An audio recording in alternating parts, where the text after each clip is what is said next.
Maria from Nigeria this morning. I can't attempt to say her last name. She's probably but I met Maria about a year and a half ago. She came and spoke at our church, and she just has a really inspiring story about her journey from Africa to here, and just how small acts of kindness along the way have really made a big impact on her life and her journey. And so she's just going to talk about being kind, and her story is really inspiring and challenging, and I love that it kind of goes along with one of my favorite quotes, which is no act of kindness, no matter how small, is ever wasted. So you really see that in her story, that just small acts of kindness along the way add up to a big difference. So and one more thing. Maria actually lives with April Worley Farlow, who graduated from George Walton, and she was in school when I was here. That's kind of our George Walton connection. Yes.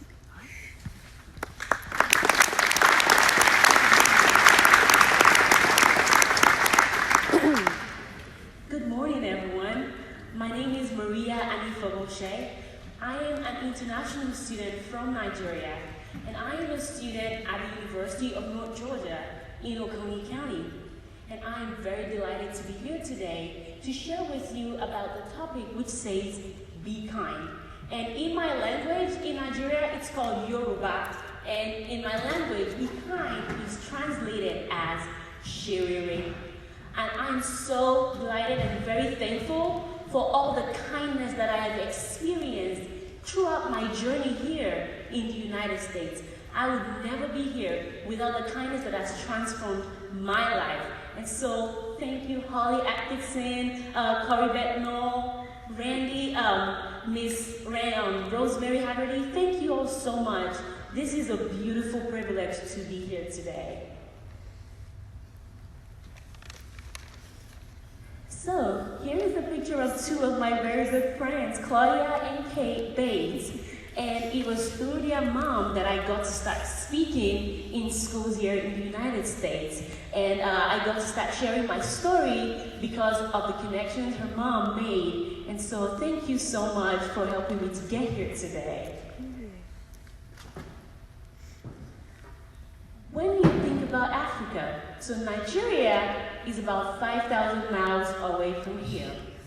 Some of you might have visited Africa before. Has anyone ever visited Africa? Anywhere in Africa? Yes. So it's a great place to go visit.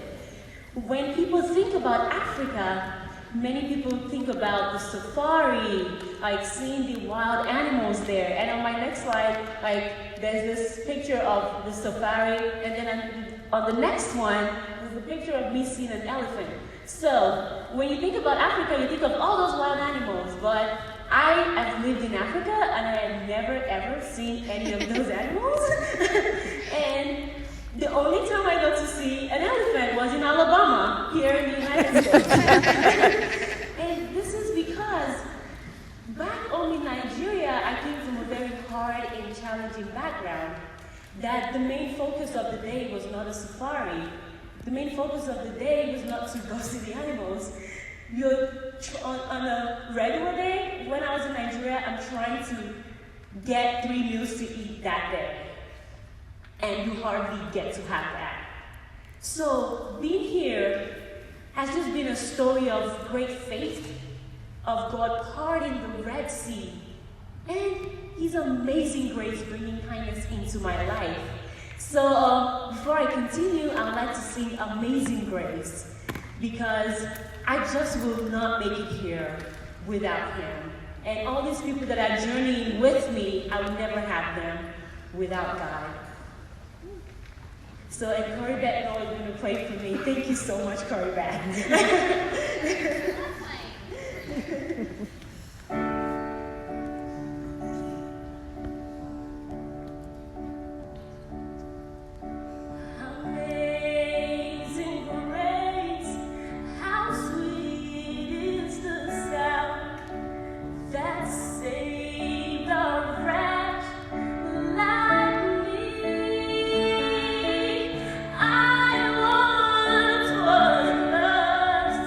But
forever mine and he's forever yours.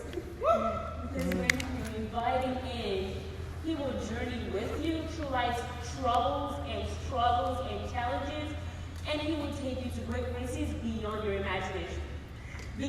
So on my next slide, I'd like to show you what life in Nigeria looks like. So back home, we did not even have running water. We did not have a bathroom. We did not have a potty.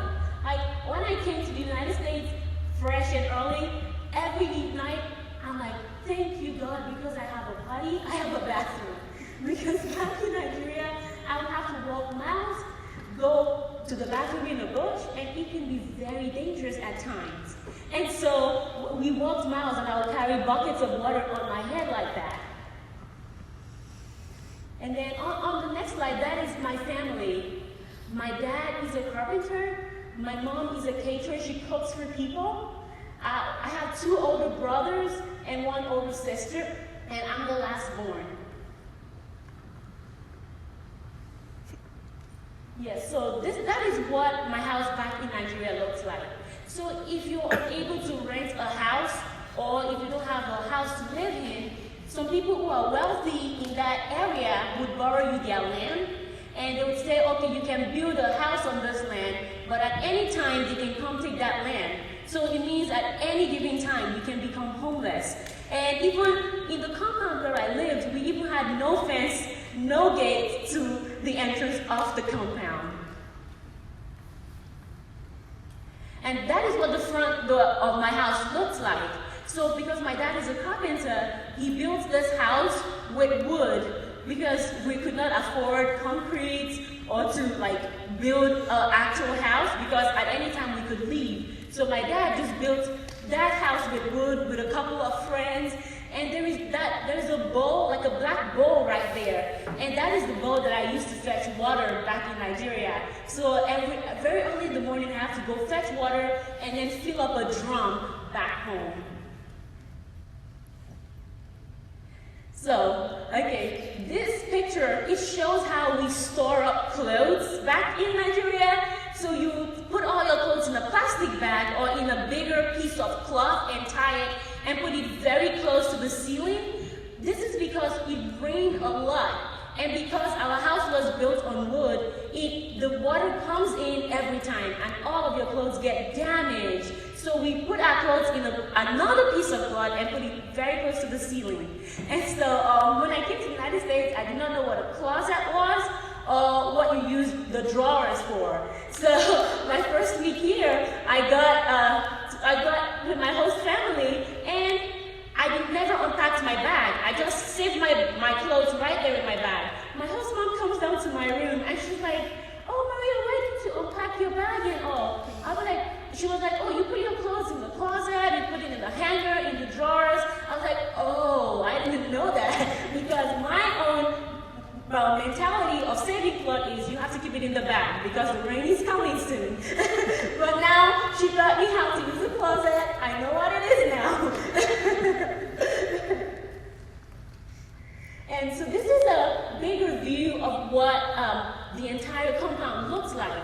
So there were several people who lived there too, who were also homeless, who were looking for homes. So we all just built our houses right there. And we had these bamboo sticks. Whenever it rained, it was very, very swampy. And if you want to go to school, you have to take off your shoes and your socks, walk in the muddy, dirty water, and then you can put back on your shoes.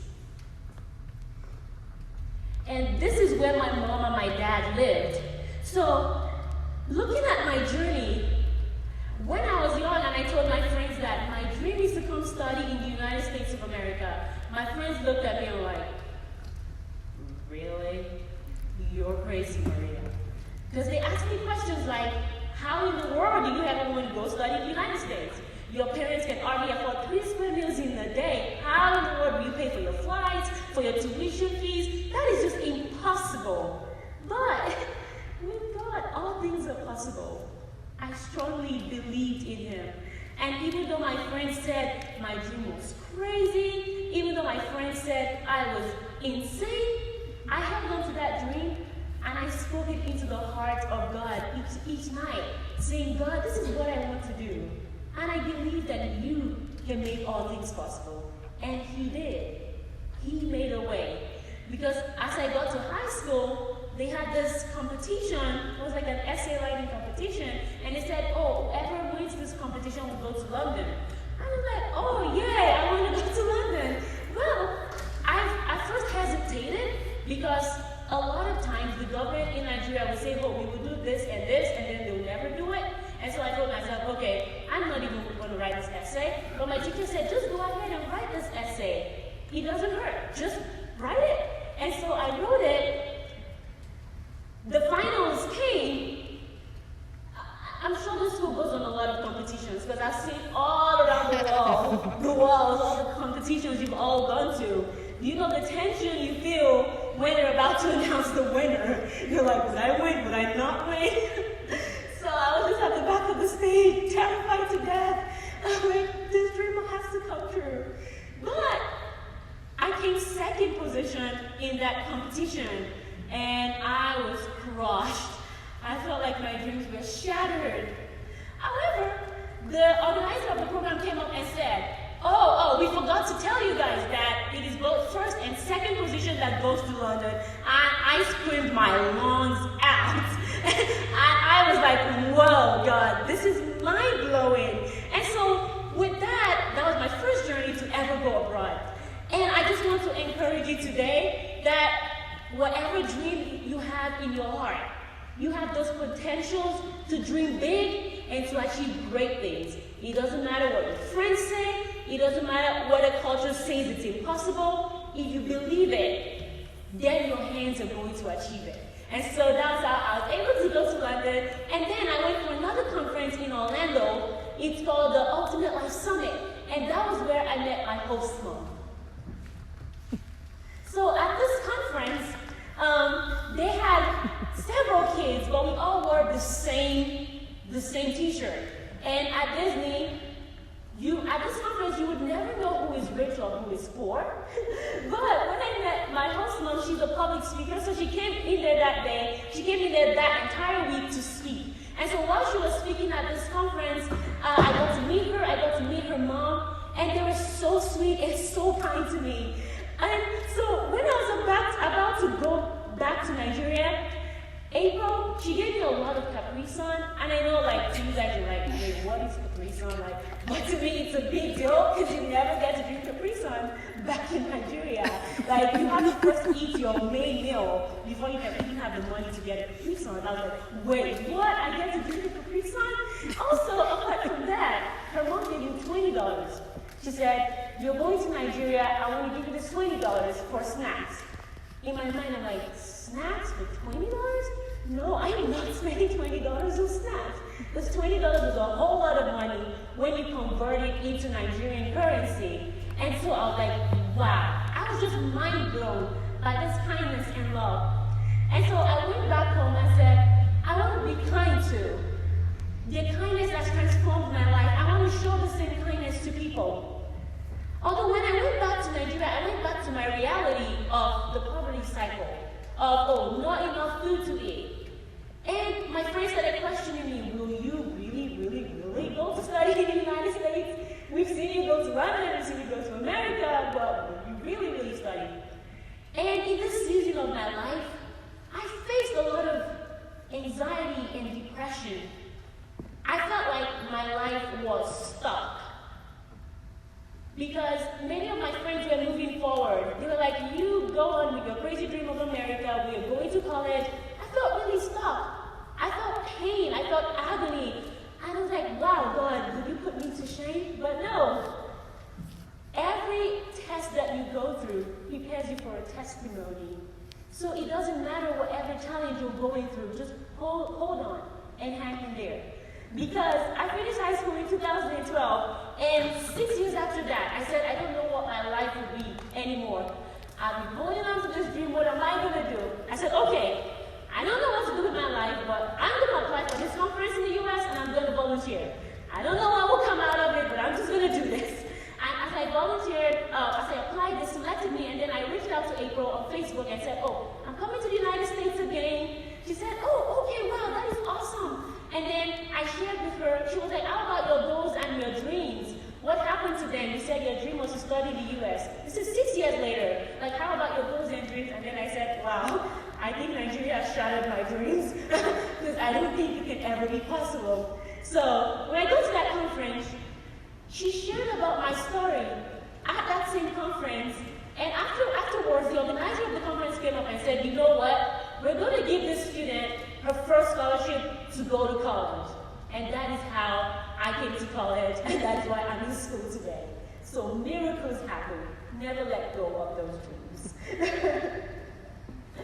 So as I've experienced this love and kindness, I told myself, I believe that the power of love can change the world. That is the answer to this world. Not the division, not the lies, not the fears that culture puts in your mind, and not even your own limitations that you place upon yourself. Everything is possible, and love can change the world. So I told myself, I'm going back to Nigeria. So during those years when I was in Nigeria, I worked as a teacher, and then gathered money with my salary, and even with donations from here in the US, and then we bought books and school supplies for the kids in my compound. So what made this happen was because I realized that, okay, I come from a humble and challenging background, but there were some kids in my compound who went through worse situations. And this was because there was a little child, she had a t-shirt on, but the t-shirt, she and her mom shares the same cloth. So the t-shirt would be a shirt for her mom, and then the shirt would be a dress for the daughter. So they shared those clothes, and I was like, oh my goodness, I'm going through a tough time, but this kid is going through a tougher time than I am. And I feel like the only way I can make a difference, people have made so much difference in my life, I want to do the same thing. And so with these donations, I was able to buy these books and shoes and school supplies for kids. So, and I don't know if you can see the picture in there. There's the girl wearing the purple shirt. That's the girl that actually inspired me to do that. And I was like, wow, I'm going to have stuff, but this girl, she's amazing. And also, it's very difficult to eat. One bag of rice in Nigeria is $70, and it can feed a family for 3 months. But it is very, very tough for many kids in Nigeria to even be able to buy that one bag of rice. So over Christmas, through all these donations from people, like, I cannot be here without kindness. It has transformed my life. And through this, we were able to buy rice and buy food for all these kids. And these are more pictures of the kids getting some food and some clothes. And I would like to say this, that family is not just limited to blood. Family is every person in your life that is there for you when you're down, that encourages you, that picks you up when you're about to fall, when you're about to break down. And you know what? See these women? See them right there? They're family. They're my family now. Because my family is thousands of miles away from me, but you're here supporting me, encouraging me, giving me opportunities. And I will never be here without them. So this is what family looks like. Oh, okay, I would like to share some of my experiences here in the United States. So I've never seen a vacuum cleaner before. And so when my husband was like vacuuming the house, I was like, oh my goodness, what is that? And she's like, wait, it's a vacuum cleaner. Why are you wild about a vacuum cleaner? I was like, I need to try that out. And so that is me trying to use a vacuum cleaner. And I am terrified of driving. Yes, I am so scared of driving, and this is me trying to drive, and it is still a fear that I still need to conquer. And this is me right here trying to cotton candy. I know it's like seems normal to you, but it's a big deal to me. And even eating Hershey's. So I went to like a Christmas party, and I saw Hershey's Kisses on the table. I only see Hershey's Kisses on the TV commercial. Like, I've never seen it in real life. And so when I saw Hershey's chocolate at that party, I was like, okay, I'm taking tons of this home with me. I'm sorry. And this is me in the University of North Georgia for the Christmas parade. And I got to be on the Christmas parade float with them too. And so those are one of the awesome experiences I've gotten to have here. Oh, and this is Halloween.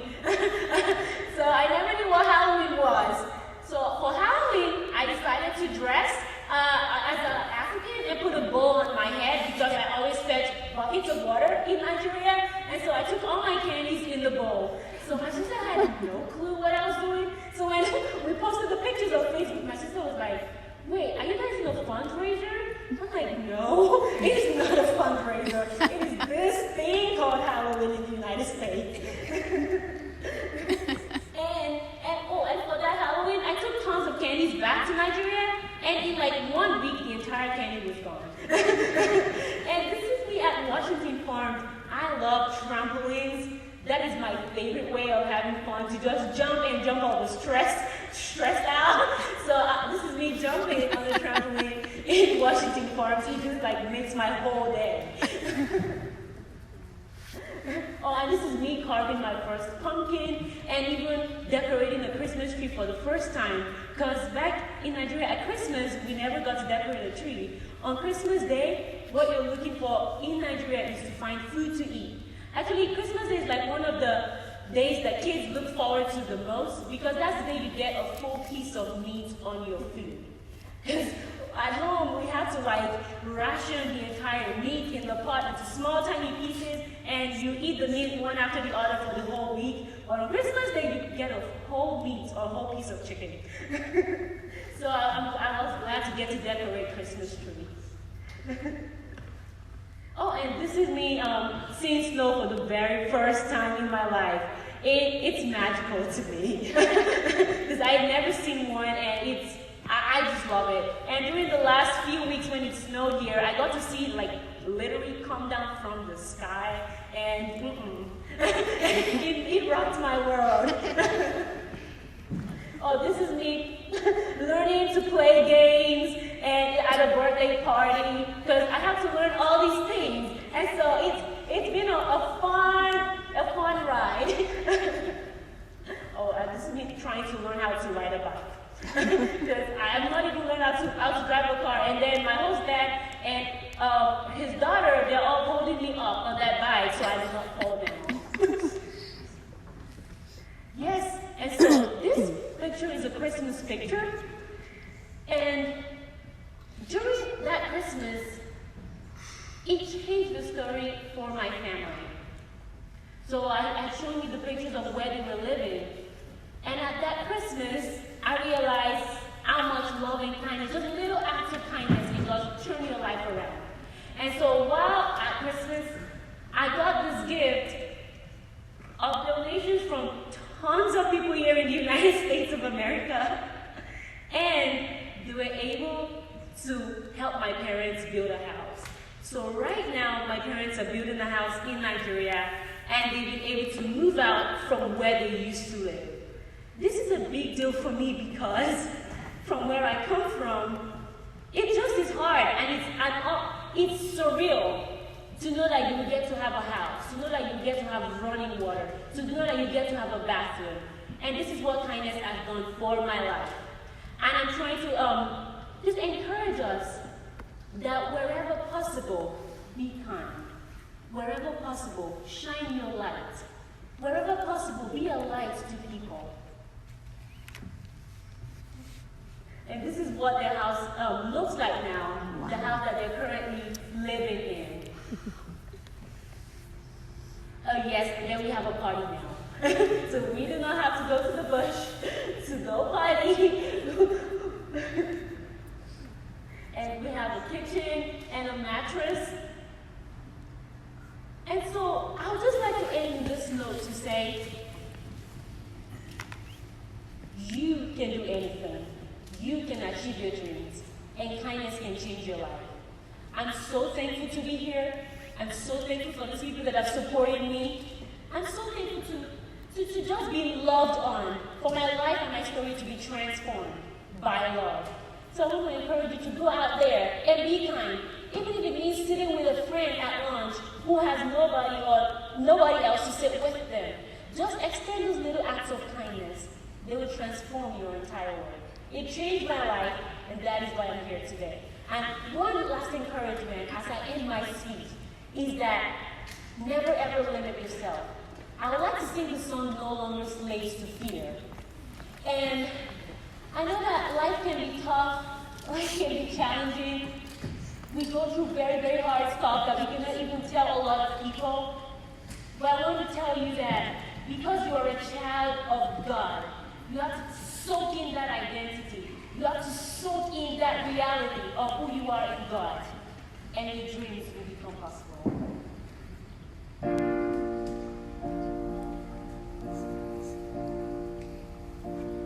You unravel me with a melody. You surround me with a song of deliverance from my enemies, till all my fears are gone.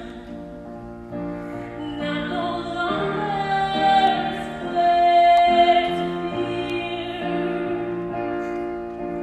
I am a child of God. I'm no longer slave to fear.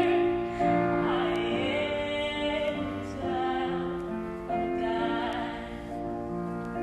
From my mother's home, you have chosen me. Your love has called my name, and I've been born again into your family. Your blood flows through my veins. And I'm no longer a slave to fear, because I am a child of God. And I'm no longer a slave to fear. I am a child of God.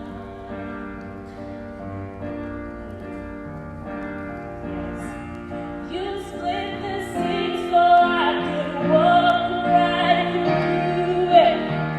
My fears are drowned in perfect love. You rescued me so I would stand and say, I am a child of God. You split the sea so I could walk right through it. My fears are drowned in perfect love. You rescued me, I will stand and say, I am a child of God. I am a child of God, because I am a child of God. And I'm no longer a slave to fear, because I am a child of God. And I'm no longer a slave to fear. I am a child of God. So don't be a slave to your fear. You can do that. And be kind.